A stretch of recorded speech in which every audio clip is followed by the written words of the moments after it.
All right, everybody, welcome to the Mostly Sports Talk Show. That's right, the Mostly Sports Talk Show is live on YouTube right now. So we're back. It's been 2 weeks. Last time I did a show, I did the Mostly Sports Talk Show about 2 weeks ago, and I didn't talk about sports at all. Today, you're going to get all sports. First thing I want to take care of is I want to introduce something I saw on TikTok today. My old partner, E-Dubs from the Murph and E-Dubs Show, I think he's starting his own podcast. So if anybody out there is going to listen to this as a podcast or watch this video, come check it out. You guys might want to let me go live on TikTok here. All right, I'm going to go on. I'm live on TikTok. If you guys want to check this out, I'm probably not going to respond too much, but go to Keep Talking 365 at YouTube, and we're going to be live. And don't forget to subscribe. This is an all sports talk show today. And I got a lot to talk about. I started off talking about E-Dubs. Now, E-Dubs was my partner in the Murph and E-Dubs Show, and I was going through Facebook the other day, his Facebook account, and it seems like he has I guess he's got a new podcast he's going to start doing. It's going to be called Burgers and Balls. So, all right, E-Dubs, good luck to you and whatever endeavors you're doing. And I'm going to continue to sit here and do the Mostly Sports Talk Show. I am Murph, formerly of the Murph and E-Dubs Sports Talk Show, and now I'm on my own. So we're going to talk about baseball today. We're going to talk about football. We're going to do a little basketball. But since it's baseball season, I want to talk about the other day and what was supposed to be the Fishkill Little League opening day. Now, Fishkill Little League in this area has been near and dear to my heart. I talk about it all the time. But I woke up on Saturday morning and I saw that it was raining. Now, if anybody's been part of Fishkill Little League's family for as long as I have, it always rains on opening day. It always rains. You don't know if you're going to get the games in. You don't know if you're going to get the parade in.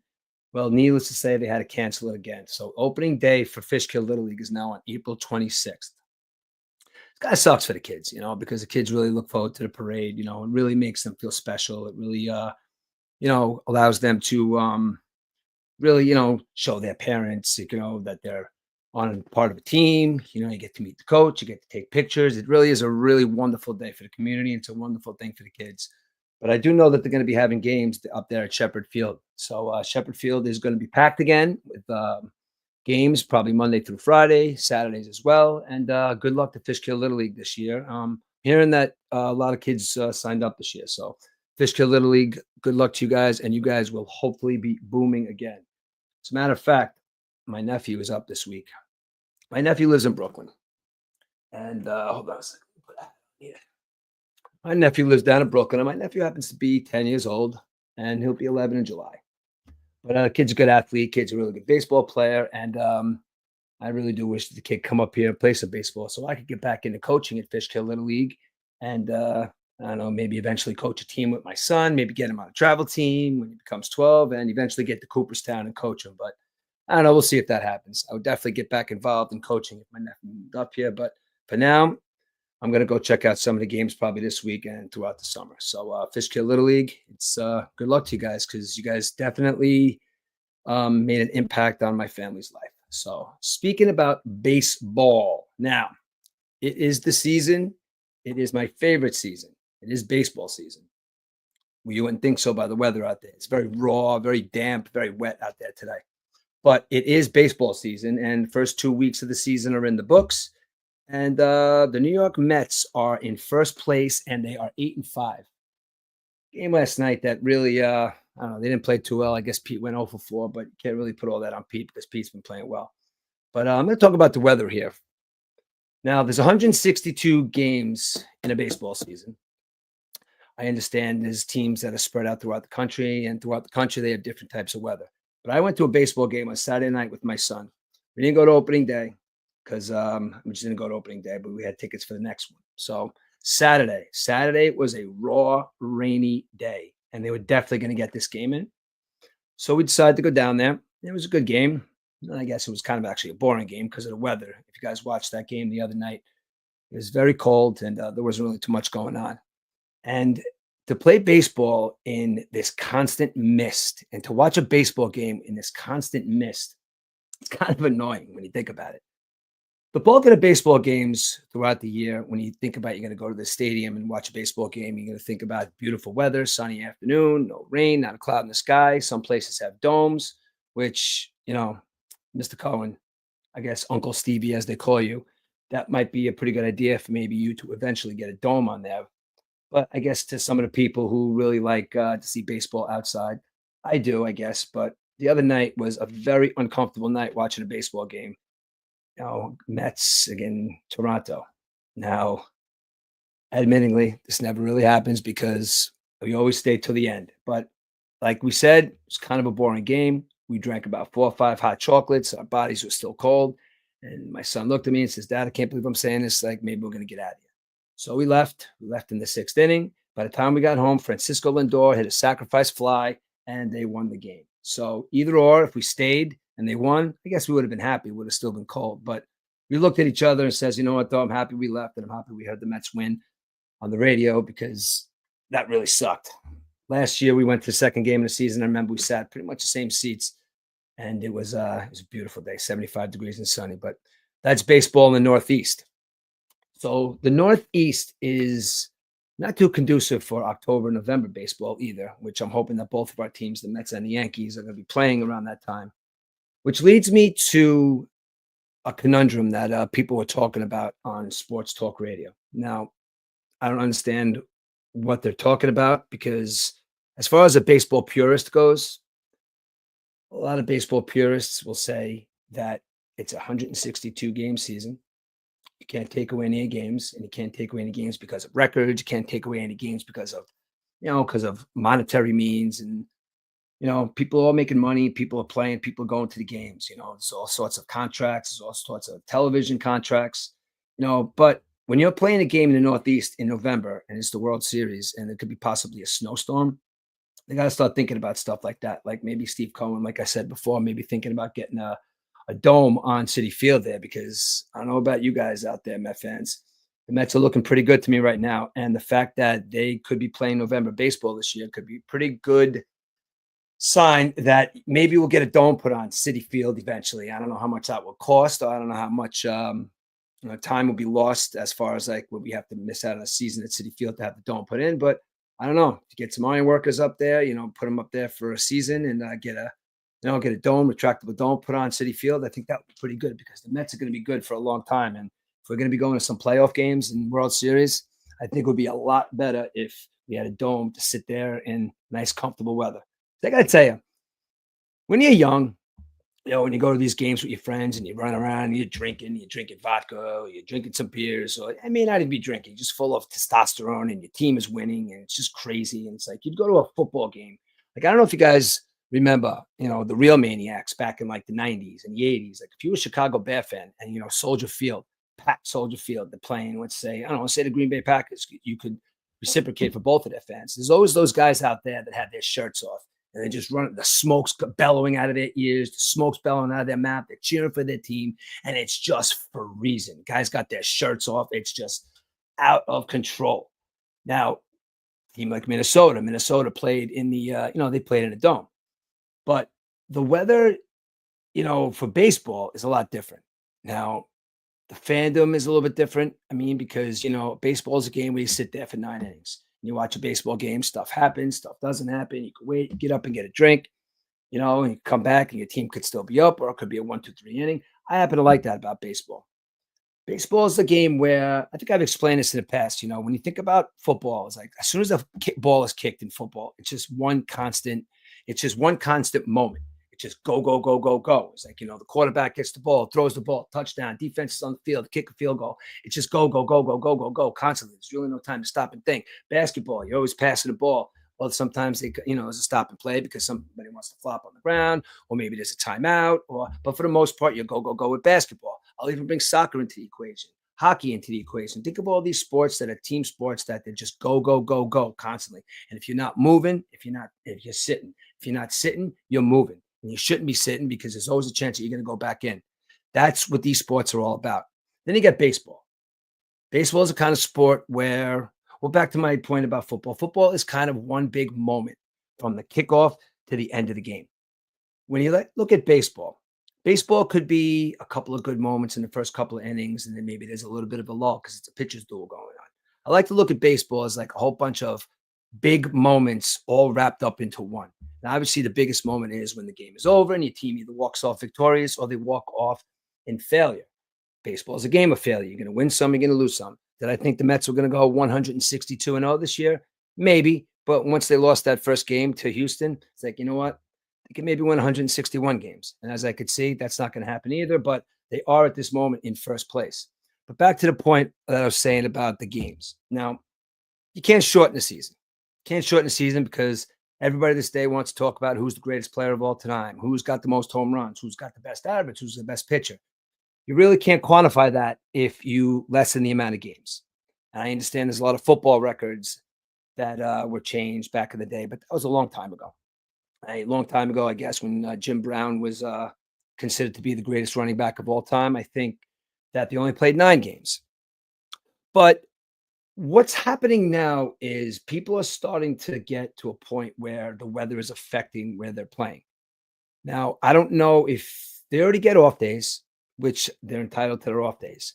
Maybe we should plug in some double headers. Remember the double header back in the day where you would go, you pay one price, you'd be there for 1 o'clock and a 4 o'clock game. I know it was a long day, but if you're a baseball fan, you sat there and you watched and you listened and you had a great day at the park. You had a couple of hot dogs, you had a couple of beers, you get to hang out with your friends, get to go with your dad, your mom, your friends, whoever it may be. It's always a beautiful day at the baseball field. But there's so much focus on the fact that this one is better because he has more home runs. This one's better because he has a better average. So taking away the amount of games, making it maybe 150 or 152 or whatever it may be, it's really going to take away from the beauty of what baseball is. Now, football season, there are times when it's the first game of the season. Holy shit. Then you turn around, wow, the Super Bowl's here already. Baseball is kind of like a marathon. It's not a sprint. You got to sit there. And if you're a fan of your team, there is a good chance that every single night you're going to come home, you're going to sit down to dinner, and you're going to put the TV on. Your favorite team is going to be playing. You can have a conversation with your family. You can eat dinner. There's a lot of stuff you could do while baseball is being played.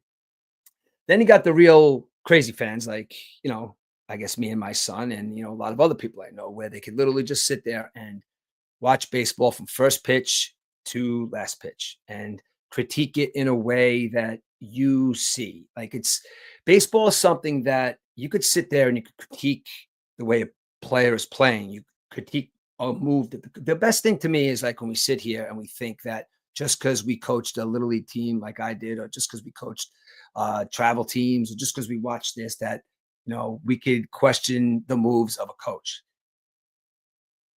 That being said, if you have coached any kind of youth sports, if you have watched any kind of competition with young kids, you got to get in there and you got to coach, right? And really at the end of the day is you're really coaching young kids and try to turn them into young men so they could be successful at whatever they may do.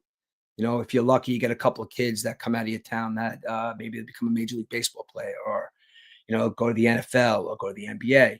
But the chances are, if you live in a town, or if you even live in a big city, that the numbers as you get, older and older and older, as you go through, let's just say, for instance, little league to travel to high school, to college, to major leagues, that number gets significantly smaller. So when you're a coach, you're really kind of coaching and teaching kids kind of how to, kind of how to set themselves and kind of how to be a member of a team, or kind of how to like take authority, or kind of, you know, be dependent on maybe other people, and you have, people put their faith in you to do the same. But coaching in the major league level, these guys are doing it for a career. Like, it's kind of like me.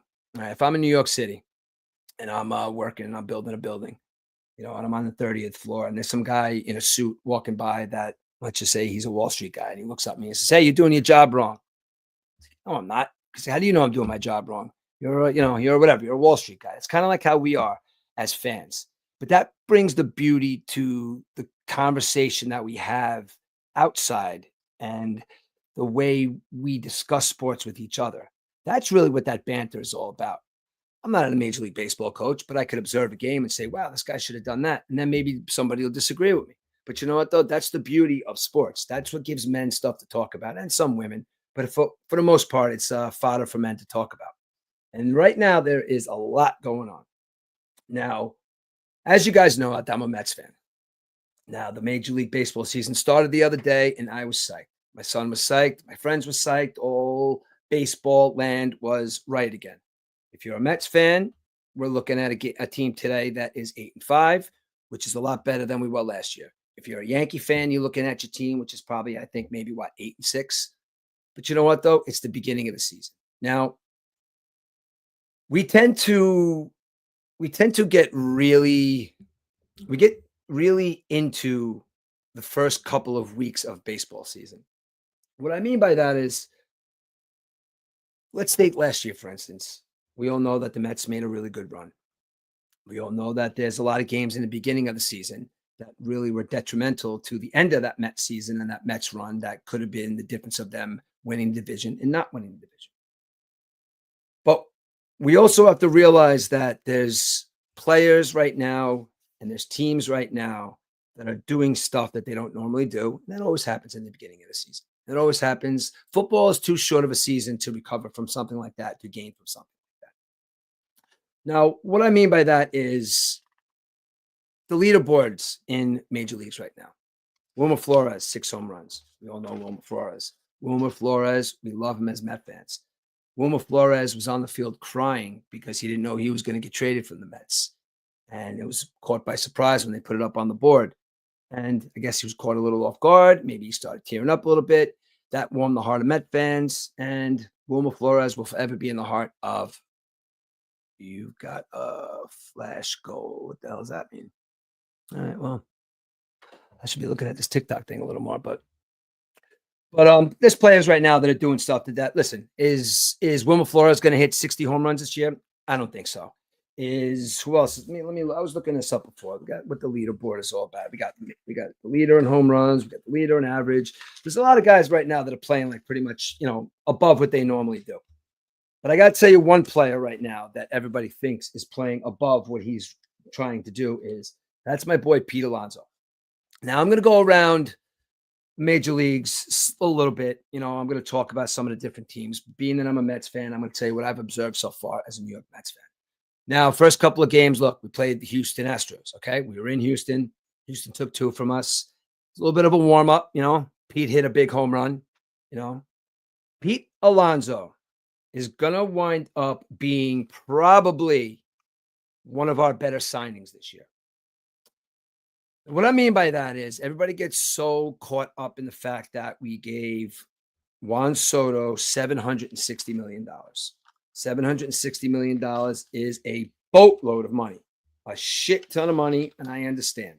So that's why, if you really want to look at it, that's why everybody wants to know what Juan Soto's doing. What Juan Soto's doing right now is really not too much, okay? What Francisco Lindor is doing right now is really not that much. Now, Francisco Lindor, if everybody knows, is probably one of my all-time favorite baseball players. I liked him in Cleveland. I knew he was going to do well when he became a Met. And I just knew that one day we were going to be looking at him and saying, there's a possibility that this guy could get an MVP. And that was last year. And last year, I guess, when you play in the same division of somebody of the likes of Godzilla or somebody in the likes of Shohei Ohtani, it's kind of hard to get the MVP because that guy pitches, he hits, he joined the 50-50 club last year, but we're talking about Alonso, we're not talking about him. Pete Alonso, let's go into him for a second, okay? Now, I think in the beginning of the season, Pete Alonso was playing a little bit of a chip on his shoulder. I don't think there was any point in time where Pete Alonso was going to go to another team. I don't think that there is anything that you could tell me to make me believe that another team was going to give Pete Alonso the amount of money that the New York Mets were willing to give him in the beginning there. Because Pete Alonso is one of those guys that I think that is, I guess you would say he's a product of his environment. Now, being a product of his environment, I'm looking for a specific page here, so I'm looking for a stat. Pete Alonso is a product of his environment, being he was very comfortable in the New York Mets uniform. He was very comfortable hearing the Pete Alonso chants in Citi Field. He was very, very comfortable in that lineup. But what Pete Alonso also saw was Juan Soto going into that lineup. What Pete Alonso also saw was Juan Soto in that lineup again. I know I just said Juan Soto, but Francisco Lindor have an MVP season last year. What he did see was Nimmo starting to become a much better hitter. What Pete Alonso did see was these are my friends, these are my boys. These guys are all hitting. You're going to plug me at the 3 spot, the 4 spot. There's nowhere to hide. You got to pitch to me. Now, Pete Alonso is getting off to a great start. He's a doubles machine. He's got 4 home runs. He's got 18 RBIs. Now, if he keeps up at this pace, he's going to bat 365. He's going to have 60 home runs, and he's going to have 150 RBIs. In no way, shape, or form do I think that's happening. Now, Pete Alonso is. Let's go back to the point that I think Pete Alonso is a product of his environment. He loves it in Citi Field. When he walks up to that plate and he's swinging that bat with all that confidence, and everybody's yelling Pete Alonso, he loves it. Okay, he eats it up. There's no way he was going to go to Chicago and have to reinvent himself. There was no way he was going to go to Cleveland, let's just say, and have to reinvent himself. The fans in New York already loved Pete. Now, we already loved Pete, right? Now, for you to think out there, if you had any kind of inkling that he was going to leave, this was just a ploy to kind of carry Met fans along a little bit, because at the end of the day, Pete Alonso was signing a contract anyway. But there is one thing that I think was in back of Pete Alonso's head. The name Vladimir Guerrero. Vladimir Guerrero, as we all know, is the son of one of the greatest hitters that I've ever seen, Vladimir Guerrero Sr. He's not his dad, but he's a good player. Okay, now Vladimir Guerrero was kind of plugging along with the Toronto Blue Jays, not signing a contract. I might sign the contract. Give me an extension. I want this. I want that. But at that point, maybe somebody like Pete Alonso thinks, is my owner talking to Vladimir? Is Guerrero going to be here next year? Am I going to be in a situation where I'm going to have to be either DH or not play first? So in Pete Alonso's head, Pete Alonso's thinking, all right, I just signed my contract with the Mets. Okay. Now, don't think for a second that Boris didn't have a finger in saying, give him $30 million a year on a 2-year contract. That makes Pete Alonso yearly the highest paid first baseman in baseball, with incentives and maybe an extension after he plays this year. Pete Alonso is going to make a lot of money, but he has to continue to play the way he's playing. Back to Vladimir Guerrero for a second.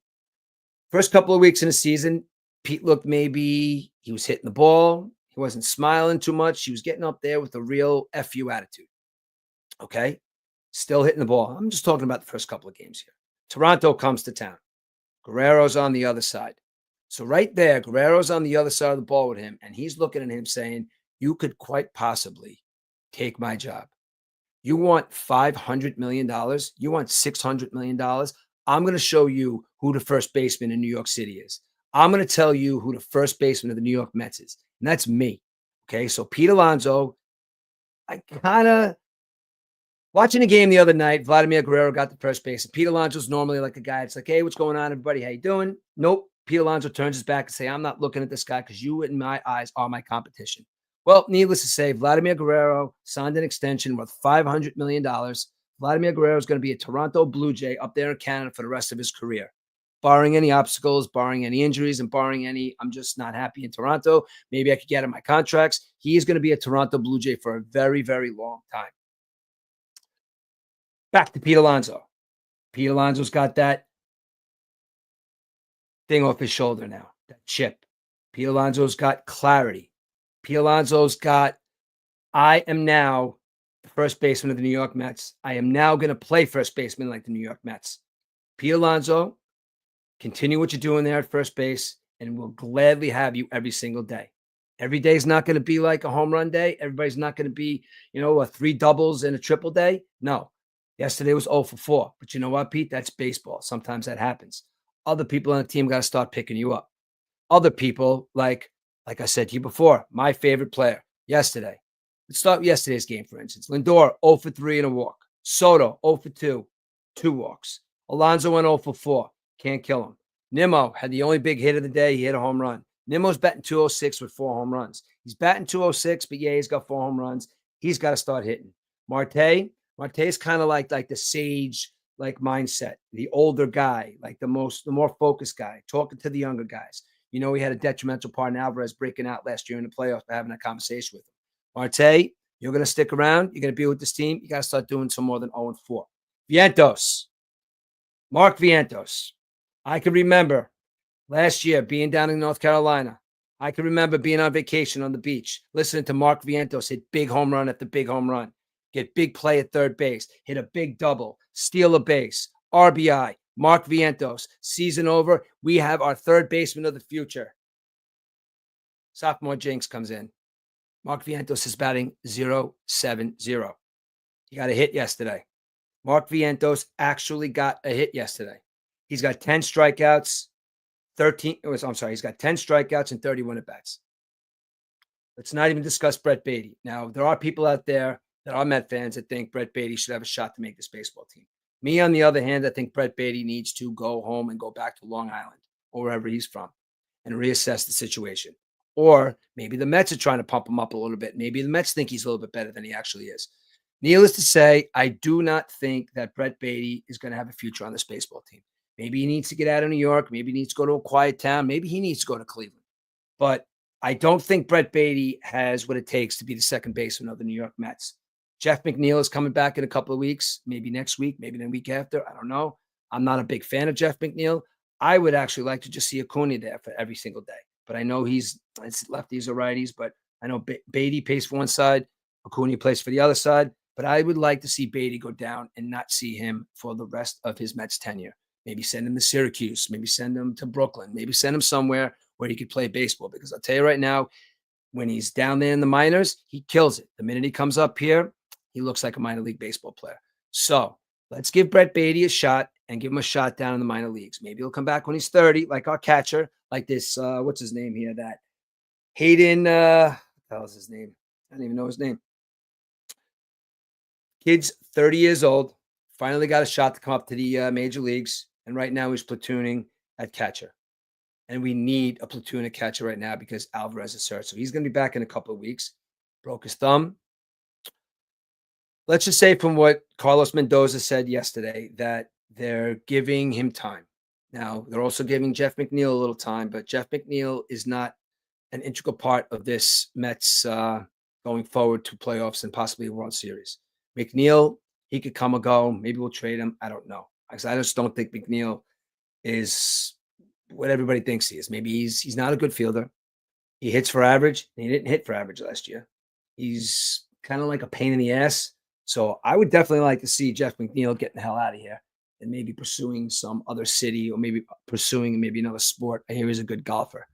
But Jeff McNeil, not a big fan of him. But I am waiting for Francisco Alvarez to come back to this team. We're doing pretty good at catcher without him. But this is a kid right now that's supposed to be one of those players that's going to be a culture-changing person, culture-changing position. Now, when he gets back with his energy in that locker room, with his energy, maybe he could feed off Siri, like Siri in center field. Siri's got a lot of energy. Between all these Spanish players running around, dancing around the field, all these like Pete Alonso with his arrogance, Francisco Lindor with his confidence, the rest of this team going forward, 8-5. It's not too bad. Because last year I was looking down the barrel of a terrible season. Last year I was looking at my Mets as this is not a baseball team that I want to follow this year. This is a baseball team that I'm going to have to take a little bit of a break from. But needless to say, week in, we come back. New York Mets are starting to win some baseball games. New York Mets are starting to win some series. New York Mets made the playoffs. New York Mets lost in the National League.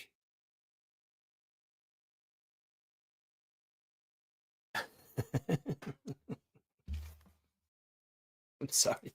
I just got very distracted with something that's going on the television right now.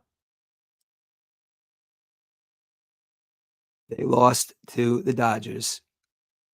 The Dodgers went to the World Series. I was a little upset in the beginning. I really was, I'll be honest. But then when I sat back, I looked at the television as the Dodgers were cheering. The Dodgers were on their way to another World Series. Thought to myself, I took a break from this baseball team 2 weeks into the season. In no way, shape, or form did I think that the New York Mets will be playing for a chance to play in the World Series. No way, shape, or form did I think Vientos would have the season that he had. No way did I think that Lindor would climb back. And if not for Shohei Ohtani doing that 50-50, probably being an MVP. All of these players that came together, all of these players showed up for the fans. And Carlos Mendoza, I gave you a lot of shit the first couple of weeks of last season, but you put this talent together.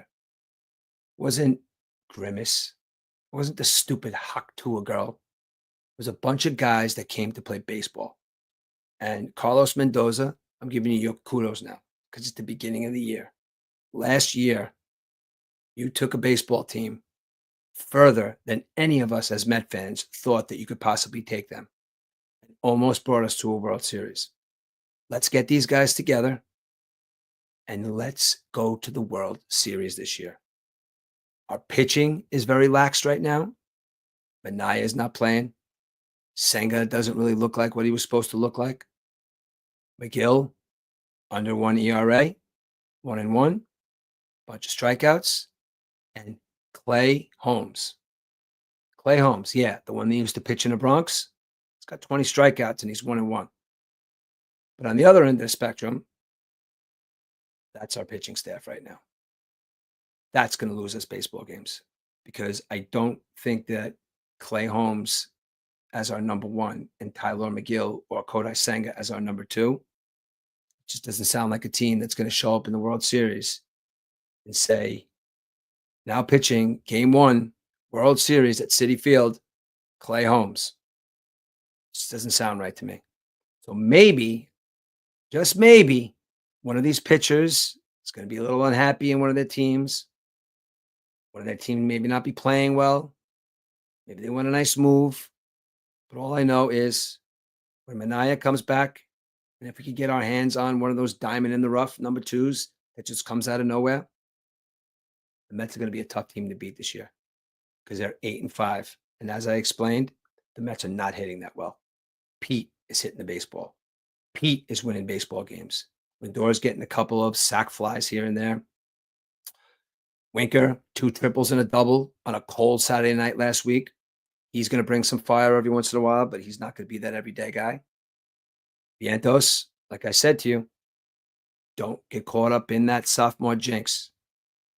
Get out of your own head and let's play some goddamn baseball.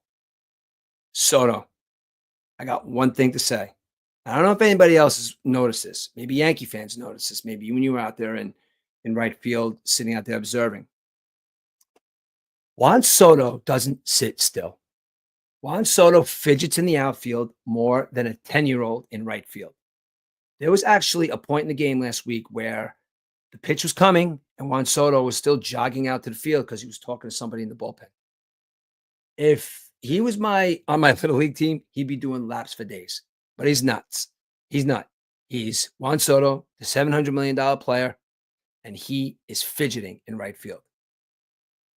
You're not really doing too much in New York yet to be fidgeting. Well, maybe you did stuff for the other New York team, but you really haven't showed anything in the New York Mets uniform now where you could be out there just fidgeting.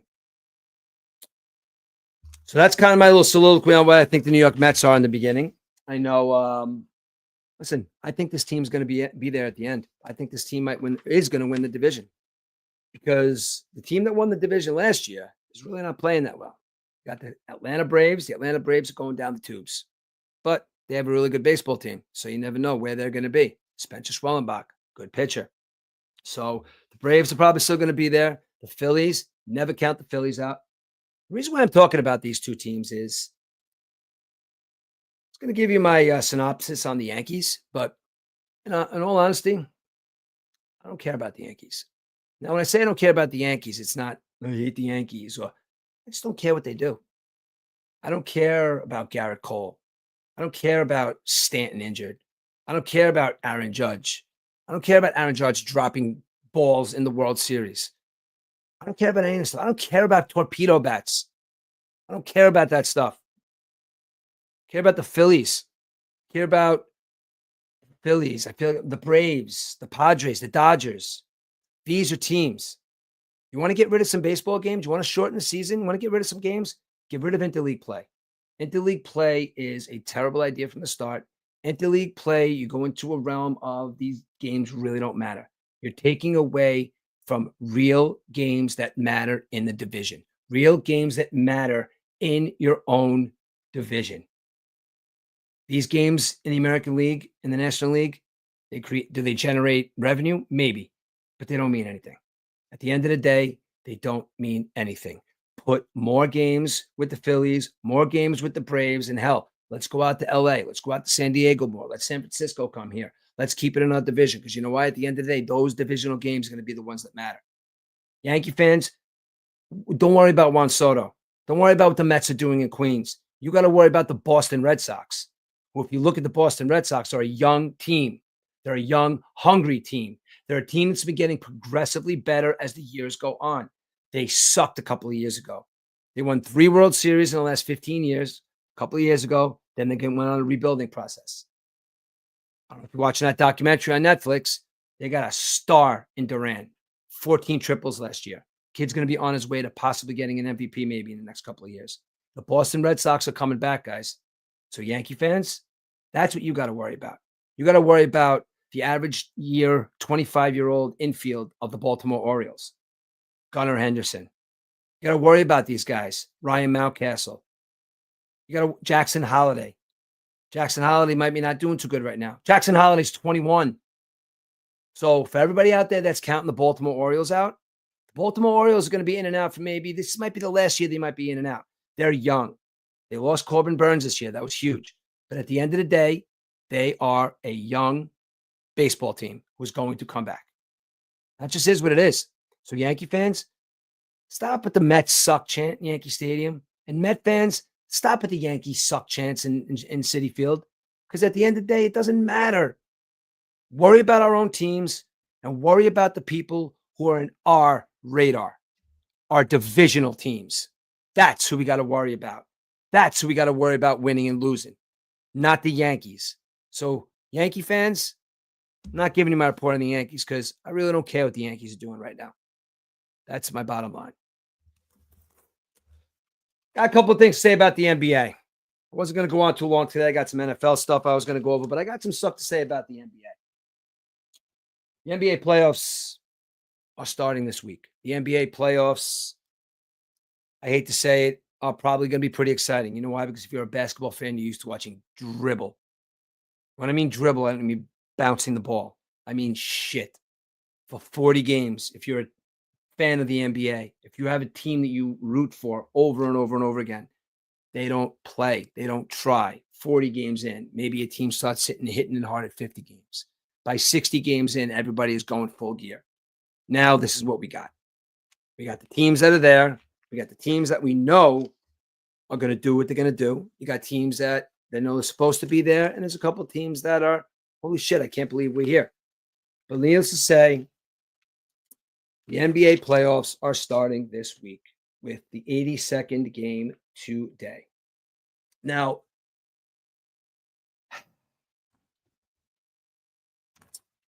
after the NBA fixed the LeBron James, did I say the LeBron James? After the NBA fixed the Lakers Mavs trade and brought Luka Doncic over to the Lakers so LeBron could possibly compete for his, I don't know, whatever ring he has. The Lakers all of a sudden became an instantaneous contender. Now, people want to say they're an instantaneous contender because of LeBron James, because he just brings that kind of energy to the court. He just brings that kind of, he's the greatest player of all time. Some people think he's tenacity. He's 40 and he's still doing it at a high level. The Lakers win anything this year, it's going to be because of Luka Doncic. Now, you can make the comparisons all you want about Michael Jordan and LeBron James, but if the Lakers happen to win a championship this year, which I'll explain to you guys in a couple of minutes, that there's a possibility they could pull it off, but it's not going to be because of LeBron James. And it's going to be because of one Luka Doncic. Now, when they're hoisting that trophy, that happens to happen in Los Angeles, And the MVP of the finals is Luka Doncic. There's going to be a lot of egg on the face of LeBron James fans. But knowing the NBA, even if LeBron James doesn't play as good as Luka, he's still going to get the MVP because, guys, that trade was so fixed. That trade was so shady. That trade was so out of pocket that how could it's almost like they were playing fantasy sports and they tried to sneak a trade in and nobody was there in time to veto it because that's happened in some in some leagues that I'm in. But that's almost like what happened. Well, we woke up one morning and Doncic was wearing a jersey that said the Lakers on it. Well, you got what you wanted, LeBron James. Now, see if you can win a championship. Because the Cavaliers, the Cavaliers are that team that you look at the standings and you're like, wow, the Cavaliers are in first place. 3 weeks in, wow, the Cavaliers are still in first place. 40 games in, they're still in first place. 80 games in, number one seed. Okay. The Cleveland Cavaliers are doing it with kind of like, I don't know, who's who of talented basketball players. Donovan Mitchell, big name. Donovan Mitchell left the Suns to come to a Cleveland Cavaliers team that was going to rely on him a lot. Well, that team is playing with a lot of good chemistry. That team is playing the way a team that wins championships should play. That team's playing with a bunch of role players, a couple of stars, and a coach that believes in them.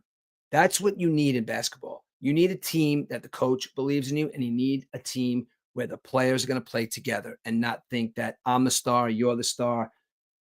Donovan Mitchell might be the big name, but the whole team of the Cavaliers are the stars. And look out for the Cavaliers. Now, the Celtics are hungry. The Celtics want to repeat.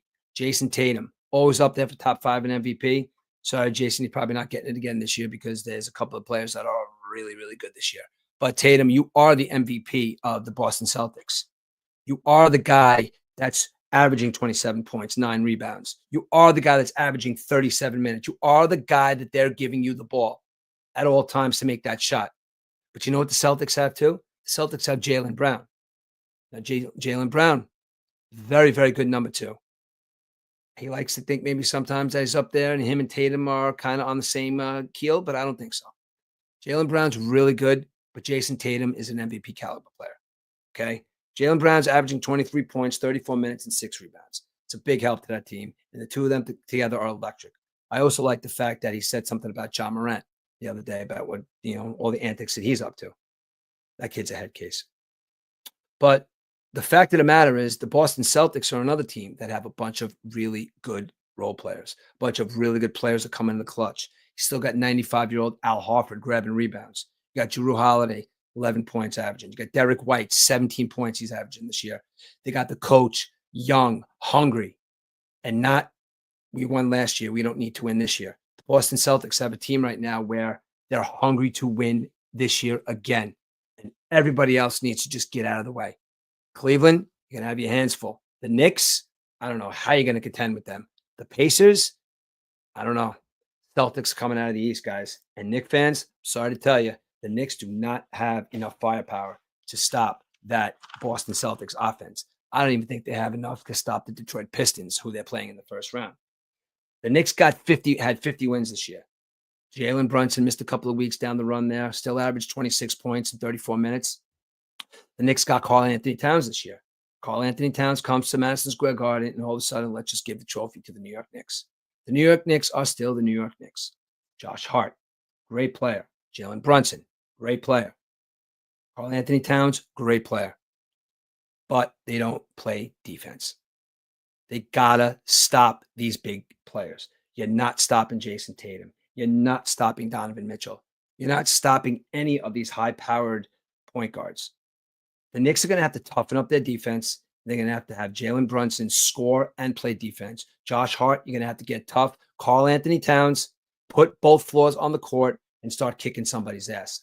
Because you know what? That's what they need out of you. They don't need you to hit 3-pointers. They need you to kick somebody's ass underneath the basket and let everybody else do what they do. Fortunately, I don't think the Knicks have enough firepower to get past a couple of these teams. I mean, you got the Pistons. This Cade Cunningham kid is playing really well this year. And the Pistons are a team that should scare you guys, Knicks fans, because They came to play this year too. They don't have enough firepower to win a championship this year, but I can tell you right now, the Detroit Pistons have enough firepower to take out the New York Knicks in the first round. Pacers at a 4 seed. Pacers are always right there, middle of the road. They're going to show up. Milwaukee needs Lillard. Milwaukee needs Dame time. I don't know if they're going to get it, but Giannis Antetokounmpo is a top 3 player in the league right now. He's averaging over 30 points again. He's averaging assists. He's averaging rebounds. He's doing it all with a smile. He's doing it all in Milwaukee. So if they don't do something quick, if Damian Lillard doesn't come back quick to get some help on that side, I don't know. Giannis might be gone next year.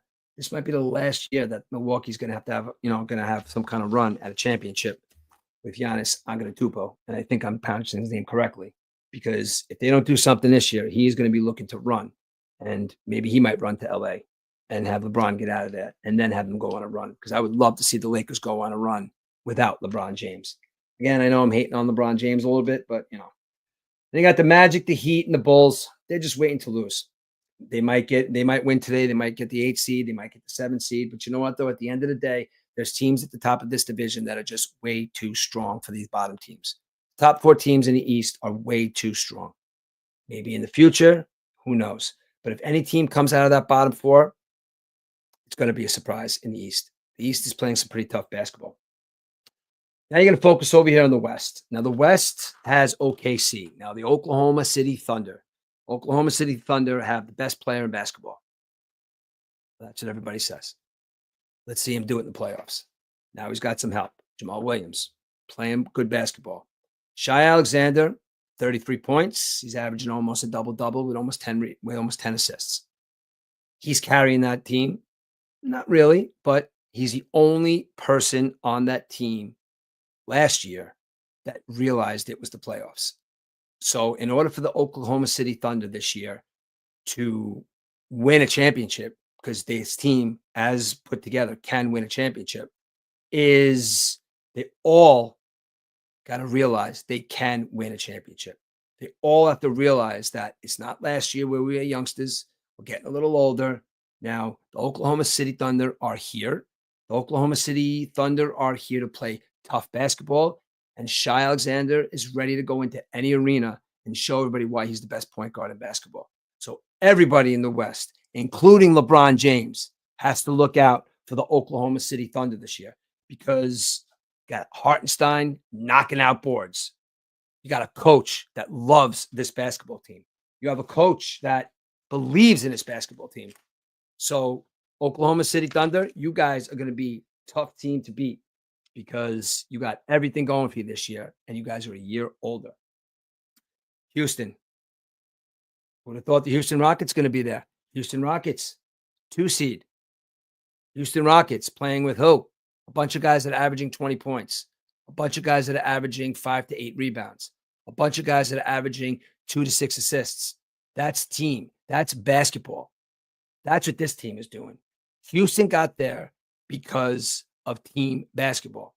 If you ask me to name the starting 5 of the Houston Rockets, couldn't tell you. If you ask a Houston Rockets fan, I bet he could tell you. But the Houston Rockets did it this year with a bunch of guys that are averaging points and averaging. Not one guy, not 2 guys, the whole team. They're all doing it on a high level. They're passing, they're getting rebounds, they're playing defense, and they're playing offense. So the Houston Rockets, good luck to you guys, because you have all the things you need to make some noise in a playoff, but I don't think you got enough to beat the Oklahoma City Thunder. Now, to the Lakers. Like I said before, the NBA fixed that trade. They want the Lakers to be relevant again. They want LeBron James to march off into the sunset with another championship ring. They want it so bad that they made an overnight trade that sent the second best player in basketball to the Lakers to go play with LeBron James, Bronny James, the rest of that team. They might be relevant now. They might have enough firepower. They might have enough energy in Luka. They might have enough, veteran presence with LeBron James. They might have enough young energy with those young 3-pointers. But you know what? If they do win a championship this year, just know in the back of your mind that, again, LeBron James strikes again, and he cannot do it on his own. He needs people that are just as good, not better, No, but I am going to talk about a player right now that at the end of his career, if he doesn't get hurt, he might be better. Because the Denver Nuggets, if you're a fan of basketball and you live in Colorado and your favorite team is the Denver Nuggets, you guys are witnessing something. And if you love basketball, like I love baseball, I watch every single baseball game. If you're a basketball fan in Colorado right now, and your team, the Denver Nuggets, is on every night and you're not watching, what you guys are watching out there in Denver, Colorado is one of the greatest all around big men you're ever going to see play the game of basketball. He's doing it at such a high level. He's doing it to a point where if you watch a Denver Nuggets game, you'll see maybe he's not scoring. But you know what, though? Holy shit, he just knocked out 10 assists. Or you might see that he's scoring a lot. Or you might see that he's getting rebounds. This man is going, he's going to average a triple double. Okay. He's got 34 triple doubles this year. And if you don't know who I'm talking about Jokic, the Joker. Okay. Now he had a game a couple of weeks ago where he had 31 points, 21 rebounds, and 22 assists. It's the first ever to do it. Okay. First ever. That's ridiculous. And you're watching these games, you're looking at him. How does he get it? Like, look at him. Doesn't even look like he's doing much. You know why? Because whatever the team is lacking, he kicks back and he does. If their team is scoring, he's going to feed the ball 20 times. If they're shooting, he's going to rebound the ball. He's going to rebound the ball 15, 16, 17, 18 times. This is what's going to happen. You cannot let Jokic out of your sight for anything. Because what he's not doing on offense, he's doing on defense. He's the first player with the most total points, rebounds, and assists in a postseason. First player with at least 10 triple doubles in 7 seasons in a row. This is going to be his 8th in a row. The first player to have a 30, 20, 10 in the NBA Finals. First player to have 20 points, 15 rebounds, and 15 assists in 30 minutes of a basketball game. First Nugget to ever win the MVP. He's got 3 MVPs right now. 3, going for his 4th. It should have been his 5th. The only reason they didn't give it to him is because they give it to him every year. The guy is the MVP of the league every single year. And when you watch a Denver Nuggets basketball game, you just look and be like, how does he do it? Jokic is 30 years old. He's been in the league 10 years. He's got a lot of points. He's got a lot of triple doubles. He's got a lot of everything. I know he's a center, and I know he's not going to be able to do this for another 10 years, but I want to fast forward this conversation and get back to it. What are his numbers going to be like when he's around for 20 years? How many MVPs is he going to have? Is he still going to be in Denver? Is he going to bounce around? I don't know what's going to happen with Jokic, but all I can tell you right now is if you're a basketball fan, you live in the state of Colorado, and you live in Denver, or you're just a fan of basketball, or if you're just somebody that's from Serbia and lives in this country, or if you're in Serbia and you're watching this guy, we're watching greatness. We are watching one of the most, elusive, one of the most sharp shooting, one of the strongest rebounding players ever to play. Now look, go one-on-one, I'm taking Shaq. But you know what though? Shaq will beat the shit out of Jokic. Jokic just step back and smash a 3 in his face. So again, the fact that we compare the greatest of all time, the fact that we say this person is the greatest of all time, we got to start talking about eras. We have to start talking about the way they played the game. Because Jokic, you, my friend, are going to go down in history as one of the greatest players of all time. And you're going to quietly do it because you know why? Because you're just going to accept the accolades. You're going to shake somebody's hand. And when you're done dominating the NBA in the United States of America, you're just going to disappear into a farm, never to be heard from again. Because that's what you're going to do.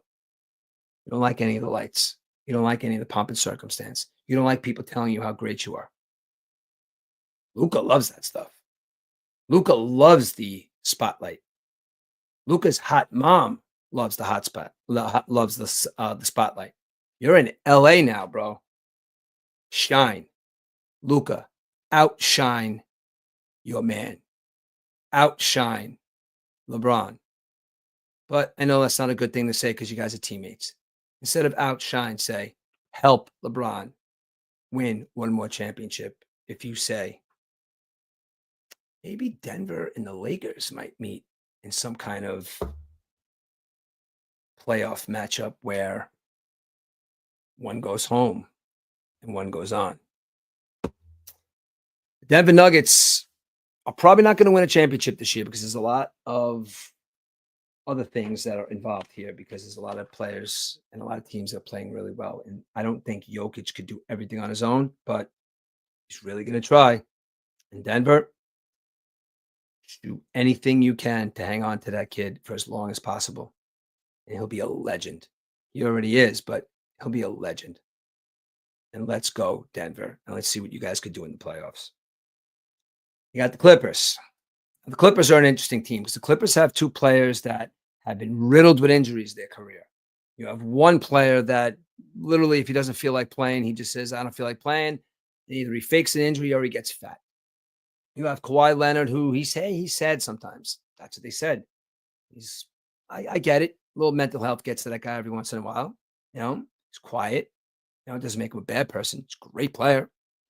James Harden and Kawhi Leonard, Clippers. That's an interesting dynamic there. They played well. They played well enough to get a 5 seed. But let's see how the two of them handle a playoff series against a really strong defensive team. Because if you get a team that plays defense, and if you get a team that could knock Harden down a couple of times and get him frustrated, if you get a team that could kind of disrupt his shooting a little bit, you also got to look out for Kawhi, but maybe Kawhi will just kind of feed off that energy, and maybe the Clippers will go down because of that. But if you get James Harden and if you get Kawhi Leonard on the top of their game, you got to watch that night where they score 80 points between them. So the Clippers are definitely an interesting team. You got to take a look at them. But with Kawhi Leonard and James Harden, it definitely all matters on how they are playing and if they're involved and if they want to play. This team is somebody in the West that I'm actually pulling for. This is a team that has age.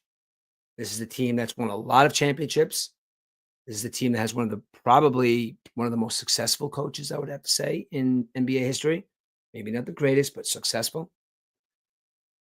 They have a player that is, in my eyes, the greatest shooter, the greatest shooting guard, maybe, or the best shooting point guard ever to pick up a basketball. Steph Curry needs another championship. Steph Curry beat my Celtics 2 years ago. As a matter of fact, they embarrassed my Celtics 2 years ago.